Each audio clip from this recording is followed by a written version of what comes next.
You're listening to the Social Selling Simplified podcast. Stick around if you too are obsessed with learning things that actually work and believe that success leaves clues. We're all about identifying results-producing roadmaps and getting super clear on how to scale and grow your online business. From part-timer to president, social selling expert Ashley Shaw will help you connect the dots and take the guesswork out of what works to grow a social selling empire. It's time to hear from social selling legends, listen in on truthful conversations, and learn the best tips and tricks to reduce the marketing overwhelm so you can build the social selling business of your dreams. If you're ready to go all in, no holding back, and build the business you've always wanted, you're in the right place. Here's your host, educator, social selling guru, and fitness industry OG, Ashley Shaw.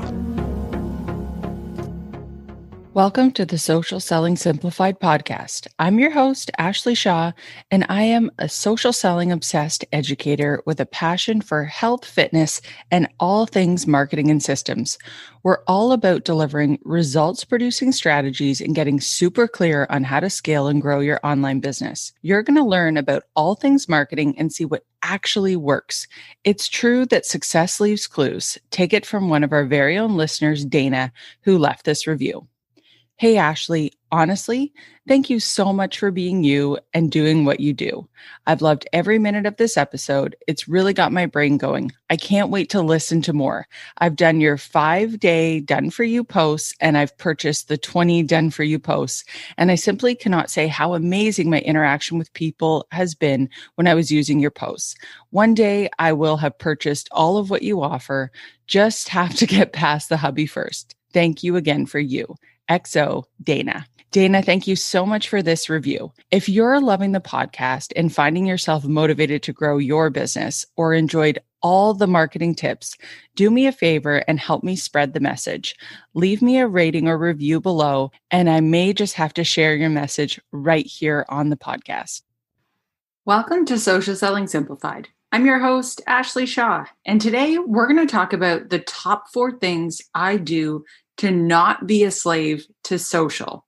So the thing about social media I find is that people really get caught up in this constant hamster wheel of feeling like they need to constantly be posting, constantly coming up with stories.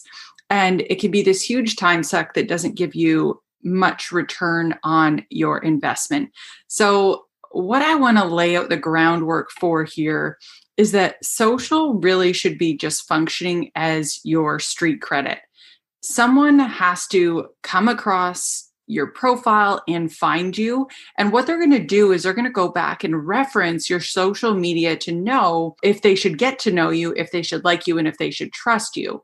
So the thing about social is that putting all your eggs in that social media basket really is not going to be the best place to spend your time, just because you need to have something that is drawing people in and then moving them closer to warming up your audience. If you just spend time on social without doing any other activities, you're going to find that you constantly feel like you're getting ghosted or you're getting not a lot of engagement if that is your only activity.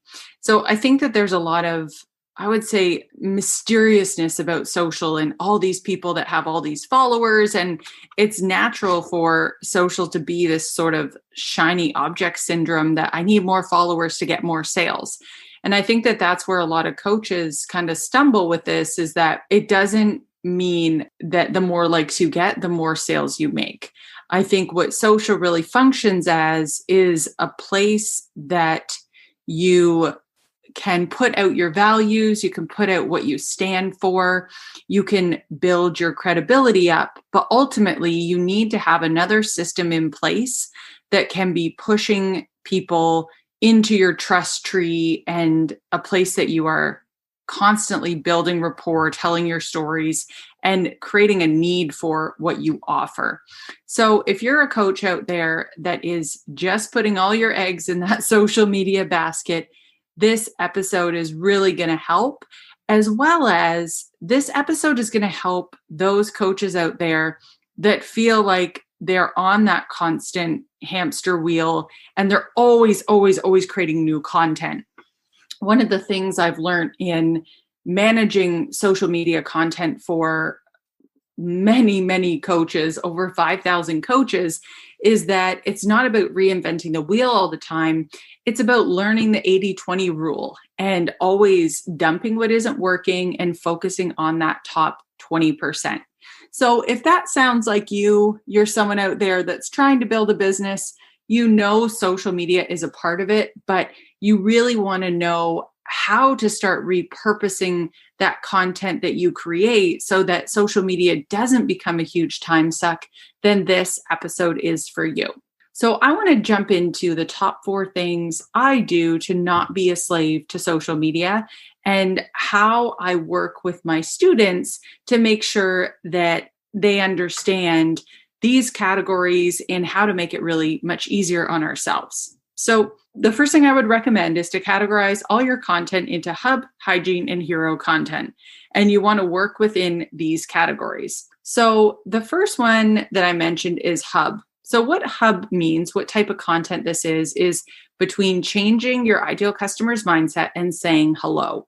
The goal of this content is to offer a quick tip or a resource to inspire them to make a small change, to answer their questions and support them and keep them coming back.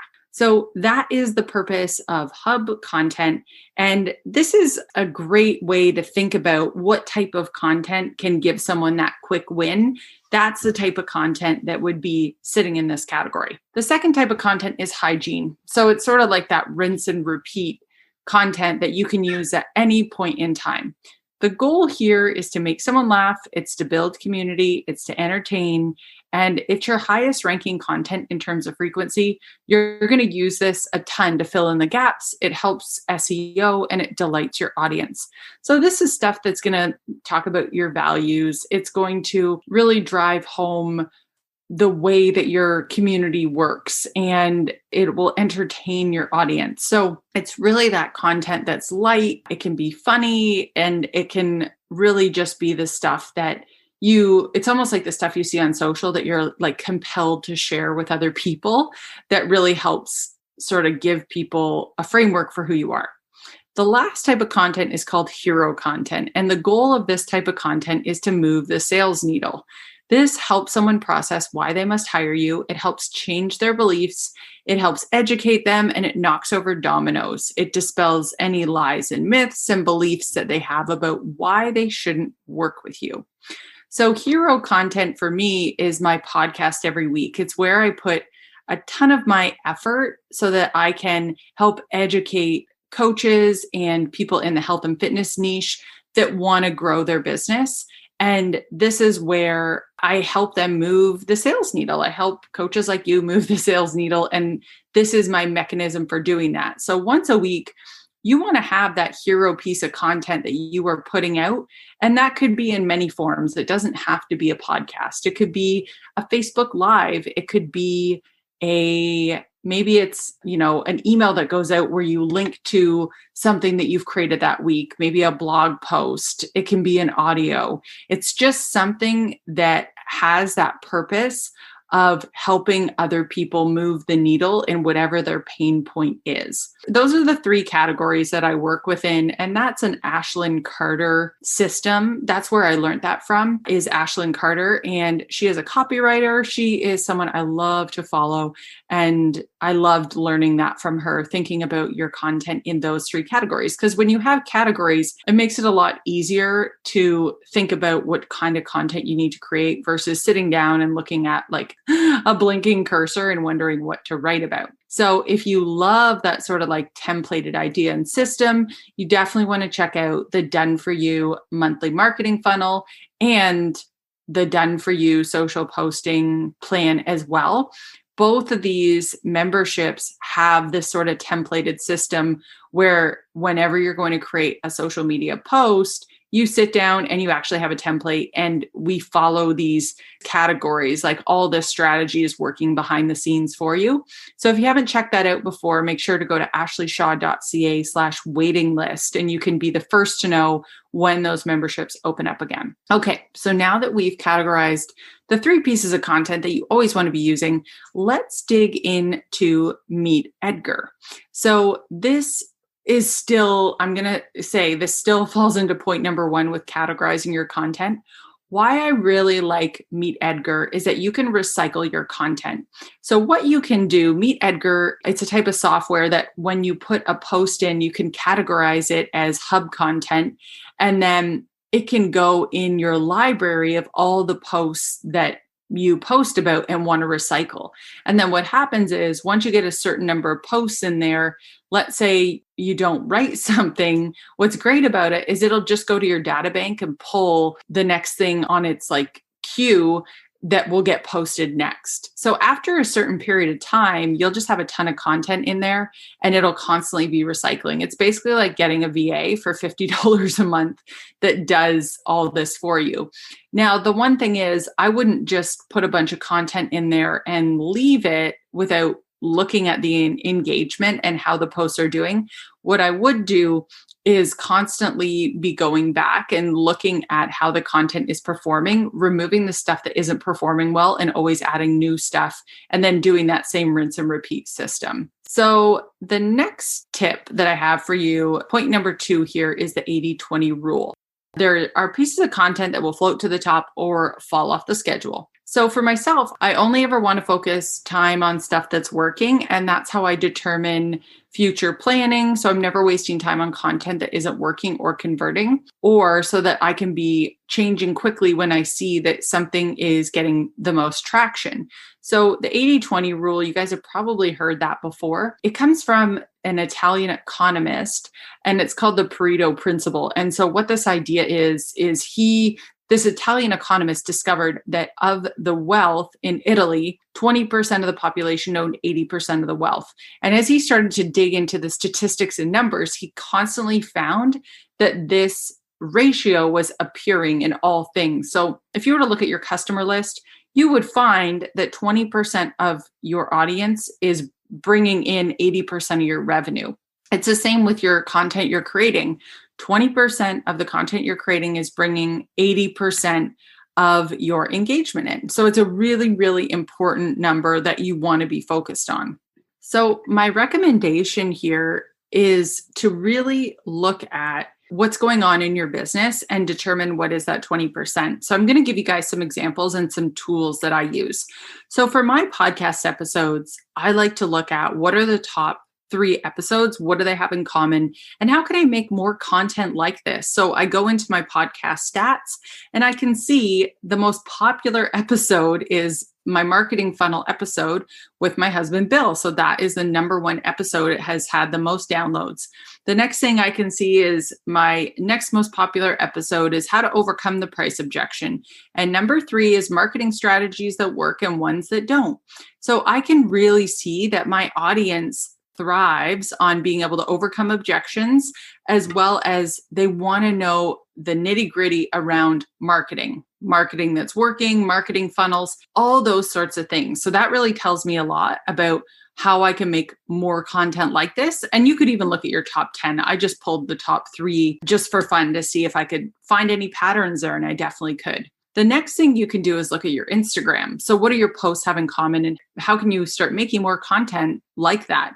So you can use an app called the Top 9. It also works on a desktop. And what I found when I started looking at this is that there were a couple of things that stood out. There were posts that do the best for me are ones with baby Coco. The other ones that do really well are ones about quotes about trusting the universe and being happy.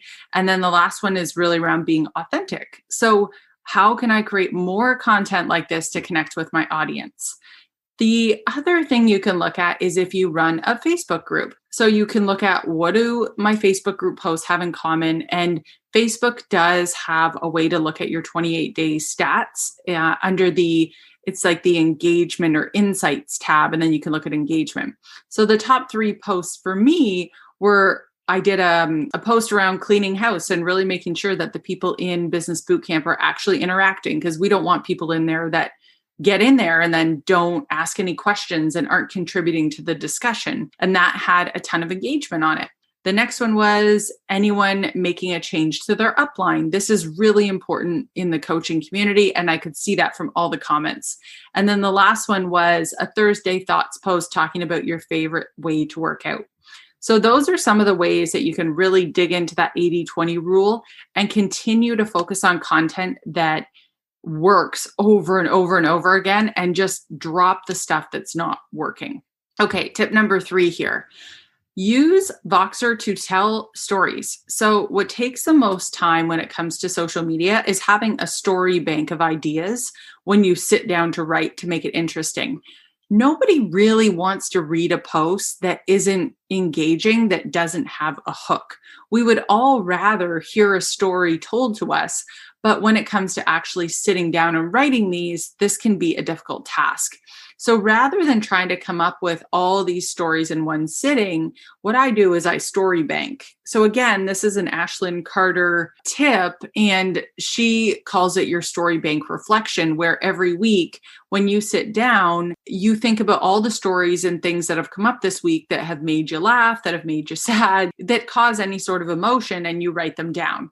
So what I do is I do it a little bit differently, because I had it in my calendar to write my story bank reflection each week, and it wasn't happening. So whenever something like that comes up, rather than getting mad about it or disappointed, I just use it as good data and I change gears. So what I do now instead is I send them to Voxer. If you haven't used Voxer before, it's super cool. It's like a little walkie-talkie app.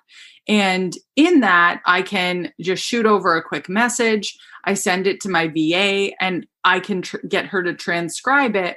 And then my team can use it if we need it for a story we're telling. I can use it for future emails, for posts, anything like that. But I have that bank of stories right there available. So I'm not, again, just staring at a blinking cursor when I'm down to write content.